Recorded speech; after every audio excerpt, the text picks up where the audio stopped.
schools care about students appearing intelligent, but fuck all about them actually being intelligent. I kind of wanted to go back to this point. I pretended to listen to it by itself without knowing any context whatsoever. It felt like I was really getting at something, but then I proceeded to go off on a tangent. I feel like I should have talked more about why schools care more about students appearing intelligent rather than actually being intelligent.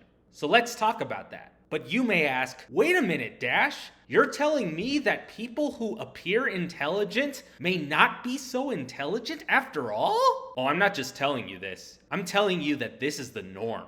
And what makes students appear intelligent without actually being that? High grades, high test scores, and college attendance rates. As it is AP testing season right now, I feel that it is imperative to discuss the fourth and final sign that showcases how terrible American schools are at teaching critical thinking: severely flawed student evaluation metrics. So suppose you have to take a test, but you really don't enjoy the subject. For some reason, the material just isn't sticking with you. But you, like most other students, want to pass the test and get good enough grades to move up in school, because it's what your adult caretakers have told you to do, because you believe good grades and test scores are the key to future success. Plus, you don't want to experience the humiliation of your teacher calling your parents in to meet with them, or being sent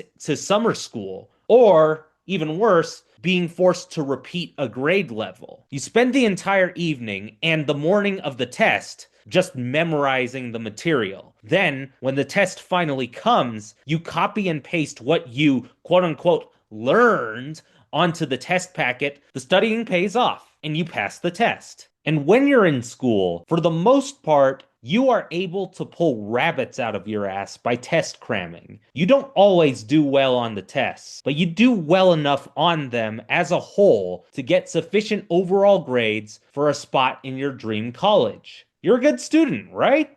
I'm afraid I have to inject you with a dose of reality. This is just what you, your parents, peers, and teachers think, not what is actually true. Because here I am thinking, so what? You didn't learn. You just went through the motions. I believe you have learned something when you truly understand how the material connects to real-world issues and how it can be used to make the world a better place. But many people believe that learning is equivalent to retaining information that you learned in school. And good grades and test scores don't even reflect that, let alone my standard of what learning is. The grading and scoring systems just reflect how much of a finite collection of information you were able to pack into your brain and regurgitate onto a test paper at a specific point in time. And over the years, they can convey how well you memorize, repeat processes, and fit into corporate America. Meanwhile, almost all of the information you spend time cramming for test time leaves your brain. Studies highlight that half of it has left your memory just one day after taking the test, and 90% of it has disappeared by the next week. So what the fuck was school all for? Hint: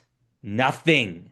Except for the letter A. But hey, I'm just scratching the surface. Because even if you are someone who wants to learn, pay attention in school, grasps concepts quickly, and retains information well, there are still so many factors that people conveniently overlook when viewing grades and test scores without any other context. Because the deficient grading and scoring systems that the schools use don't account for lived experience. They don't account for wisdom or care for other people. They don't account for critical thinking. They don't account for the ability to consider ethical conundrums and devise reasonable solutions to them. They don't account for the willingness to challenge existing ideas and incorporate multiple perspectives into noble work. And they don't account for the ability to use knowledge in a way that is beneficial to society. These deficient grading and scoring systems gauge book smartness, memorization, and regurgitation. And yet,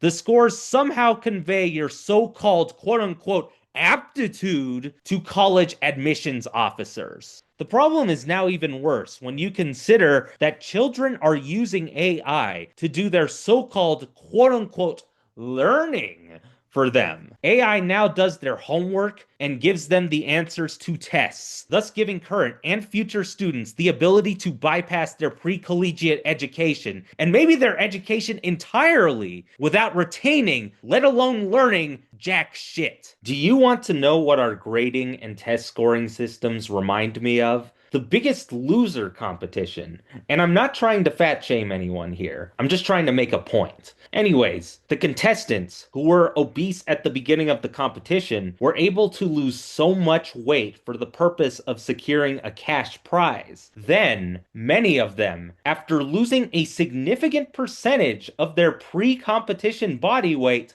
gained back much of the weight they had lost, if not even more. It's not because they relapsed into binge eating and living sedentary lives, even if that partially played a role for some of them. It's almost like the show prioritized the wrong things. The show encouraged extrinsic over intrinsic motivation and short-term image and praise over long-term sustainability. If someone is 400 pounds, then loses half of their body weight for examination day, only to gain that weight back afterwards, why should I consider this person to have a sustainable model for staying in shape? In the same way, why the fuck should I automatically consider you to be some exemplary student and person when you consistently get A's and score well on the AP tests, SAT, and ACT?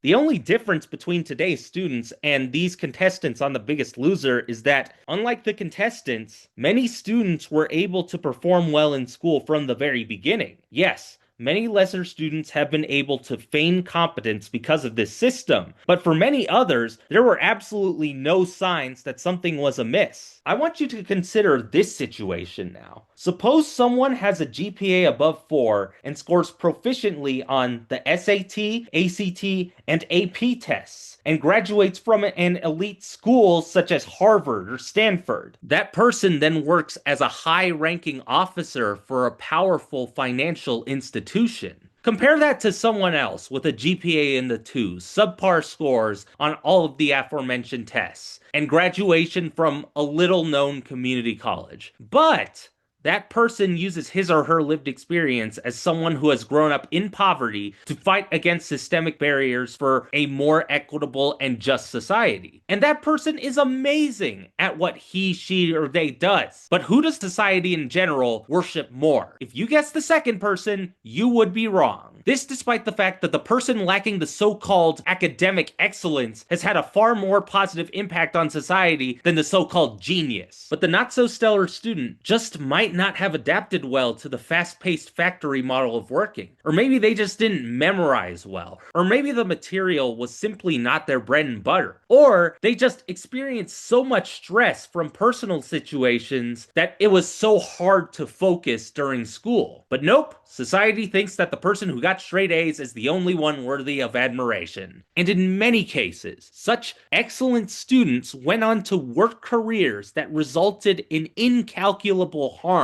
to so many people. In fact, the people who destroy society today by reinforcing elitist structures are predominantly those who are academically excellent in schools. Just look at the average GPA of people working in finance. If this doesn't convince you that high grades and test scores say nothing about how good and wise of a person you are, I don't know what will. So you're probably wondering, how the hell did we get these backward scoring systems and grading systems in the first place? The grading system as we know it today was originally designed by Ezra Stiles, who became the president of Yale during the Revolutionary War. According to a 2024 article from the Saturday Evening Post, quote, "The clear purpose of this mode of evaluation was to publicly rank and sort students according to their achievement, not to give them feedback feedback on their learning or to suggest how they might improve before the next exam. This kind of class ranking was a mechanism for conveying status and privilege. Stiles bears a healthy dose of responsibility for popularizing a system in which public recognition and classification of performance mattered more than individual learning, student development, or the cultivation of curiosity and inquiry, all of which are ostensibly the primary goals of education. This is grading's original sin. Despite centuries of change in American schools and colleges, we have never been able to move past it. Unquote. The origins of standardized testing were different, but they were even more nefarious. The SAT was developed in 1926 by Carl Brigham, a hardcore eugenicist who created the test to prove his belief that racial minorities were inherently less intelligent than, and thus inferior to, their white peers. His book, A Study of American Intelligence, posited that Americans' intelligence was worsening and, quote, will proceed with an accelerating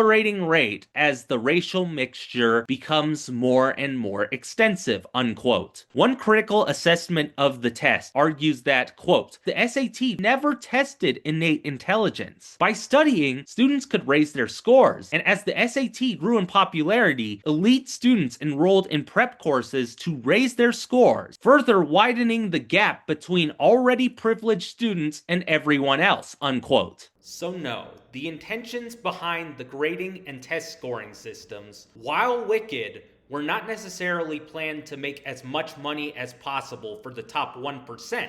They didn't necessarily account for the methods in which students could game the system and thus deceive important observers. But now, the elite class takes advantage of it, not only to test people for how well they can contribute to their empires, but also as a means of reinforcing elitist structures. Specifically, the grading system not only still gauges wealth and power to an extent, but it measures how well people can create profit, rather than how positively they can contribute to society. Standardized tests not only continue to widen the racial wealth gap, but they play a major role in separating the ultra-rich from the rest of the world and its issues. And standardized tests do this by getting rich white kids into so-called quote-unquote prestigious schools. Thus, they become attractive candidates for large businesses specifically because their status indicate that they are far less likely to rebel against a system that benefits them. And I don't really see an easy way to overcome this, because when people rightfully complain about the shitty school system, the superintendents will go, look at our test scores. We're doing our jobs here. No one will ever dare raise questions about the grading and test scoring system's accuracy, though, because the schools already did their job with stifling critical thinking and indoctrinating us with the idea that grades and scores inherently say something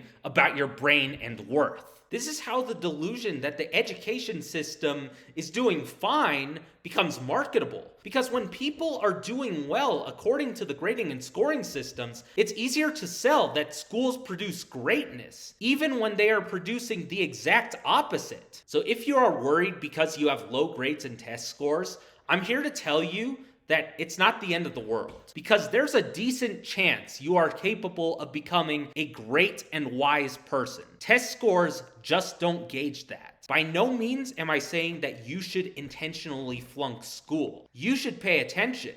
And what I mean by that is you should be cognizant of the school's twisted perspectives of reality. Do your own research to verify if teachers are telling you the truth, the whole truth, and nothing but the truth. Ask them questions. Challenge them. Confront them if they willfully omit other perspectives or don't teach you how to use the knowledge for public good. And while you're at it, learn about how to use knowledge for public benefit by reading books, articles, even going on the internet. But don't be so obsessed with getting the highest grades and test scores possible. When you focus on being a great person over an accomplished student, you are far more worthy of respect than the typical straight A student ever has been and ever will be.